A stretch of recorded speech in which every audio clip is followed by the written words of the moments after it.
તો ખેડા જિલ્લાના કપડવંજ શહેરમાં જર્જરિત દિવાલ ધરાશાયી થતા મોટી દુર્ઘટના ટળી હતી। મીના બજારથી રોહિતવાસ રોડ પર મોડી રાત્રે અચાનક દિવાલ તૂટી પડતા વિસ્તારમાં ભયનો માહોલ સર્જાયો હતો।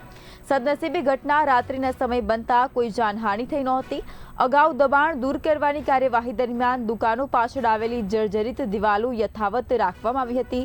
સમયસર સમારકામ કે દૂર કરવાની કાર્યવાહી ન થતા હવે દિવાલ ધરાશાયી થઈ છે। સ્થાનિકોએ બાકી રહેલી જોખમી દિવાલો તાત્કાલિક દૂર કરવા તંત્ર પાસે માંગ કરી છે। મીના બજારથી રોહિતવાસ જતા આ દિવાલો સામે છે એ ભર દુકાનો હતી, એ દુકાનો તોડી નાખી અને આ દુકાનોની દિવાલો જે બાકી રાખી છે, આ દુકાનો બાકી રાખી ચોમાસું પડતા અમુક દિવાલો પડવા માંડી છે। ભયજનક દિવાલો પડવાથી કોઈ પણ નગરપાલિકા ધ્યાન આપતી નથી અને એકબીજાના નુકસાન થશે, જવાબદાર કોણ?